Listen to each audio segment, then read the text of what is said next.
வணக்கம் ரசிகர்களே, நான் உங்கள் மோகன் பேசுகிறேன். தெருக்கூத்து வீடியோக்கள் தொடர்ந்து உங்களை வந்தடைய இந்த சிகப்பு கலரில் உள்ள சப்ஸ்கிரைப் பட்டனை கிளிக் செய்து அருகில் உள்ள பெல் பட்டனையும் கிளிக் செய்தால் மட்டுமே வீடியோக்கள் தொடர்ந்து உங்களை வந்தடையும். நன்றி.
அனாகனுக்கு போயிடுச்சு. சரி, இப்ப 500 ரூபா நோட்டும் சொல்ல மாட்டேங்குது. சரி, 1000 ரூபா நோட்டும் சொல்ல மாட்டேங்குது. இப்ப வந்துக்கிறது பார்த்தா நோட்டு மாதிரியே தெரிய மாட்டேங்குது. பரமானந்தம் தாத்தா, என்னிடத்தில் எக்கச்சக்க பேசுவாயானால் பெருத்த சாபத்தை கொடுத்து விடுவேன், ஜாக்கிரதை. முந்தா நாள் இட்லி கடைக்காரி கொடுத்தா சாபமா நீ கொடுத்துருவேன். அப்படி என்ன சாபத்தை கொடுத்தால்? 300 ரூபாய்க்கு இட்லி தின்னுட்டேன். சரி, இன்னும் 10 ரூபாய்க்கு போடு பாட்டி. 310 நாளைக்கு கொண்டாந்து கூத்தாடி இப்படி தர்றேன். அவ சொன்னா அப்படின்னு சொல்ல, அவ சொன்னா நீ 300 பசி அடிச்சு செத்தாலும் 10 ரூபாய்க்கு இட்லி போட மாட்டேன் போட அப்படின்னு. யாரு? பாட்டி. சரி, நான் பசியோட போய் படுத்துக்கிட்டேன். மத்தியானம்லாம் ஆளு வந்துச்சு. எப்படி? பாட்டியால லாரிக்கார தூக்கறதுக்கு ஆள் இல்ல வாங்குறாங்கிறாங்களே. நான் போகல, ஏன்னா 300 கேட்பாங்கன்னு தான். ஓ அப்படியா? அது மாதிரி சாபம் எனக்கு கொடுத்துட்டு வச்சுக்க, நீ சேர்த்து போய்.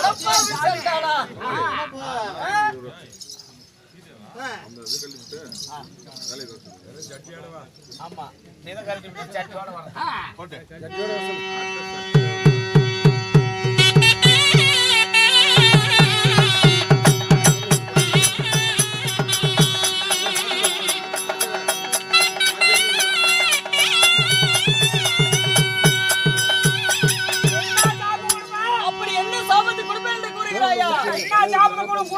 பெருத்த பாறாங்களாக போக கிடவது. ஒன்னா உளி வச்சுக்கிறேன், பொழுது கல்லு கட்டு கட்டி போடுவான். யார வேலை விட வந்துக்கிறேன். அப்படி என்றால் இந்த சாபத்தை அலட்சியப்படுத்தி விட்டாய். இதை விட பெரிய சாபத்தை கொடுக்கின்றேன். அப்படி இருந்தாலும் இந்த சாபத்துக்கெல்லாம் அஞ்ச மாட்டாய். போனாலும் போகட்டும். சீராக நிறுத்திருக்கு தெய்வீக சபை. தெய்வீக சபையை முன்னிட்டு இன்று வைத்திருக்கூடிய நாடகம் என்ன புராணத்தில் ஒரு பாகமாக விளங்கக்கூடிய வராகியம்மன் பிறப்பு. வராகியம்மன் பிறப்பு. ஸ்ரீ துர்க்கை சுடலை காளியம்மன் பிறப்பு. துர்க்கை சுடலை காளி பிறப்பு. முயலகாசுர சம்காரம் என்ற நாடகத்தை அரங்கேற்றம் செய்கிறார்கள். இந்த நாடகத்தில் நான் யார், என் பெயர் என்ன, ஆண்களா பிறந்த அப்பமார்களும் பெண்களா பிறந்த தாய்மார்களும் சிறியோர் பெரியோர் யாவட்ட பேர் அமர்ந்து கொண்டிருக்கிறார்கள்.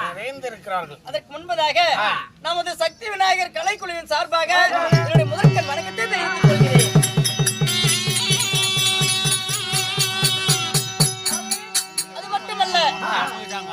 கொடுப்பது மனித குணம், கேளாமல் கொடுப்பது தெய்வ குணம்.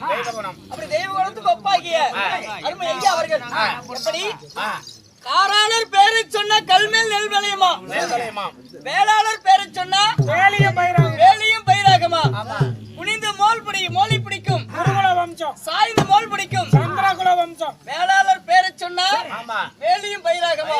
அப்படி வம்சத்தில் பிறந்த அருமை ஐயா அவர்கள் நமக்காக நன்கொடைகளை வாரி வழங்கி இருக்கிறார்.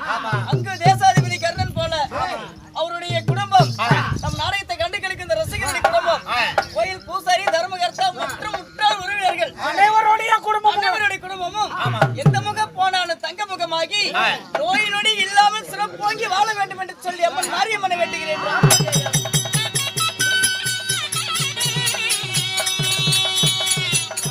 அப்படி இருந்தாலும் இந்த நாடகத்தில் நான் யார், என் பெயர் என்ன?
பரமானந்தம் ஒரு நாளைக்கு 2 ஐட்டம் பல்லு வளர்க்குறேன்.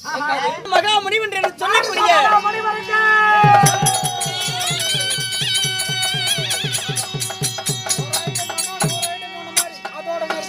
கலக பிரியோன் என்று சொல்லக்கூடிய என் பேர் நாரத மகா முனிவர். இந்த கலந்த பிரியாணி எங்க விக்குது? என்னது? நாரத மகா முனிவராக இருந்தாலும் தாய் தந்தைகள் யாரு? யாரு உங்களுடைய தாய் தந்தை?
பட்டி ஏறேன் நீயே விழுந்தாலும் பொட்டியை மட்டும் விட்டுறாத.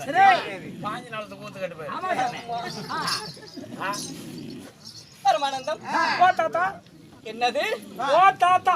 அப்படி சொல்லு. சிசியா சீசிலாம் எடுக்கிறதுல தாத்தா நோப்பி போடுது. நாராயண நாராயண. அப்படி இருந்தாலும் என் பேர் நாரத மகா முனிவராக இருந்தாலும் நாரத மகா முனிவராகத்தான் 10 மாதம் 300 நாள் அங்கத்திலே சுமந்து பெற்றெடுத்த வாடா மகனே வருங்கால இளவரசனே என்று மகனே வருங்கால திருட்டு ஏய், இளவரசனே என்று என்னை பெற்று ஆளாக்கினார்களே என் தாய் தந்தைகள். சத்திய லோகத்தை ஆண்டு வரக்கூடிய தந்தையார் சதுர்முகம் படைத்த பிரம்மதேவனை தந்தையாராக வேண்டும். அவன் அப்பன் குருமா உங்க அம்மா ரொட்டியா இல்ல இட்லி சாப்பிட்டு கொடுத்து விடுவேன். சுத்தம் உண்டனே. அப்பெல்லாம் ஜாபம் கொடுக்கறாத என்னுடைய நான் ஒரே புருஷன். ஆமா. அப்படி கல்விக்கு அரசியாக விளங்கக்கூடிய கலைவாணி சரஸ்வதியின் தாயாக வேண்டும். கலைவாணி என்று சொல்லக்கூடிய சரஸ்வதி உன்னுடைய தாய். உண்மைதான். தந்தை தந்தையாரோ பிரம்மதேவன், பிண்டம் அளிக்கக்கூடிய பிரம்மதேவன். கர்மத்தை புறங்காலத்துல போய் அதை புரிஞ்சுக்கிட்டு தெரியுது. என்ன என்ன என்ன நினைக்கிற?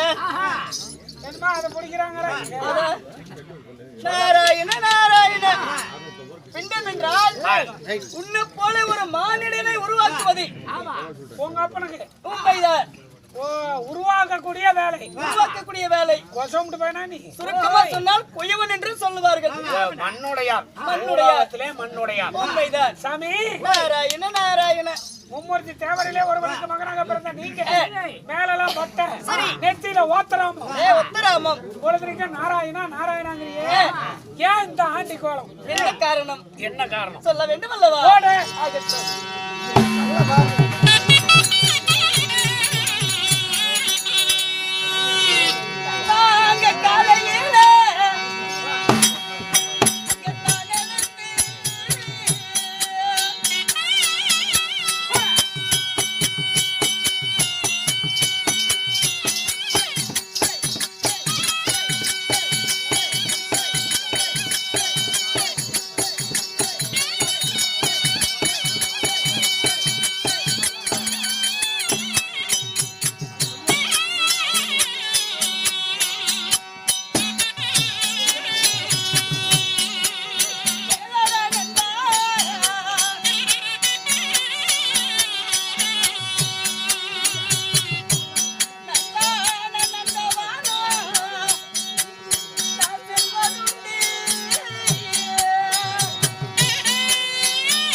சாமி கடவுளே பரமானந்தம் கடவுளே அப்படி இருந்தாலும் ஆமா எனக்கு என்ன வேலை என்ன வேலை காலையில் தான் எழுந்து என்னது நந்தவனம் செல்வதுண்டு நந்தவனம் போறது நந்தவனத்துக்கு சென்று தந்தையாரின் பூஜைக்காக மலர்களை எடுப்பது வழக்கம் எடுத்து வந்து கொடுப்பது வழக்கம் உண்மைதான் அப்படி இருந்தாலும் ஒரு நாள் ஒரு தினத்தில் நந்தவனத்துக்கு சென்றேன் நந்தவனத்திலே மாதத்தில் ஒரு முறை வருடத்தில் ஒரு முறை நூலேணி மார்க்கமாக தேவ கன்னிமார்கள் நூலேணி மார்க்கமாக பூலோகத்துக்கு வந்து தாமரை தடாகம் என்று சொல்லக்கூடிய தெப்ப குளத்தில் குளித்து நீராடுவது வழக்கம் உண்மைதான் அன்றைய தினம் நான் அதிகாலையில் எழுந்து நந்தவனத்துக்கு சென்றேன் நந்தவனத்துக்கு போகும் பொழுது நந்தவனத்திலே தேவ கன்னிமார்கள் குளித்து நீராடி கொண்டிருந்தார்கள் புரிந்து கொண்டிருந்தார்கள் குளித்து நீராடி விட்டு ஆடை உழைத்து விட்டு சற்று நடினம் புரிந்து கொண்டிருந்தார்கள் நடினத்தை பார்த்து நானும் சற்று மெய்சிலிருந்து நின்று விட்டேன் மறந்து நின்று விட்டான் உண்மைதான்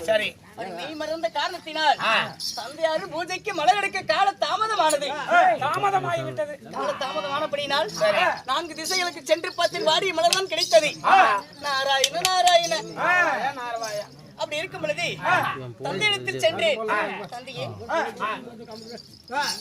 தங்கள் பூஜைக்கு மலர் எடுக்க சென்ற நான் வாடிய மலர் தான் கிடைத்தது தந்தை என்று சொல்லி தந்தையிடத்தில் சிறிய பொய் ஒன்று உரைத்தேன் ஒரு பொய் பேசிட்டீங்க அப்படி இருந்தாலும் சிறிய பொய்யை உரைக்கும் பொழுது தேவனுக்கு பிள்ளையாக பிறந்த இவன் சொல்வது மெய்யோ பொய்யோ தெரியவில்லையே அப்படி என்று ஞானத்தால் அறிந்தார்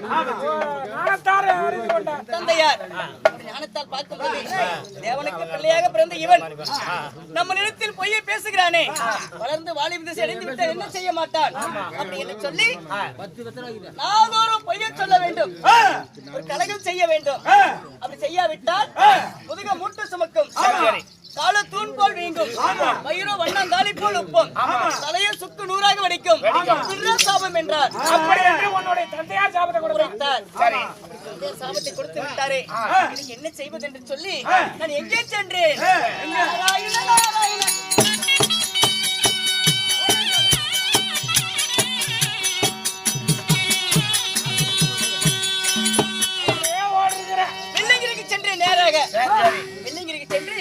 சிவபெருமான் தாத்தாவிடத்தில் வணக்கம் தாத்தா என்று கூறினேன் சோத்துக்கு இருந்தா சொத்துக்கில்லை என்றால் நான் சாபத்தை கொடுத்து விடுவேன் நாராயண நாராயண இருப்பினும் தாத்தாவிடத்தில் விஷயத்தை கூறினேன் தந்தையார் சொன்ன வார்த்தை கூறும் பொழுது தந்தையார் இப்படி சாபத்தை கொடுத்துட்டாரு உண்மைதான் நாரதா தந்தையார் சாபம் கொடுத்தால் கொடுத்ததுதான் இதுல இருந்து நிமோசனம் கிடையாது நாள்தோறும் பொய்யை சொல்ல வேண்டும் என்றால் ஜெகம் என்பது உலகம் உலகத்தில் எங்கெல்லாம் கலகம் கிடைக்கிறதோ பொய்யை சொல்ல வேண்டுமோ இதோ ஜெகமலை கொடுக்கின்றேன் ஜெகமலை கழுத்தில் அணிந்து கொண்டால் உனக்கு கலகம் இருக்கும் என்று தெரிந்துவிடும் அப்படி என்று கூறினார்கள் தாத்தா கொடுத்த ஜெகமாலை சிவபெருமன் கொடுத்த ஜெகமாலை போன வருஷம் பழனிக்கு போயிட்டு பிழிஞ்சு கீழே திருடிட்டு வந்த மாலை நாராயண நாராயண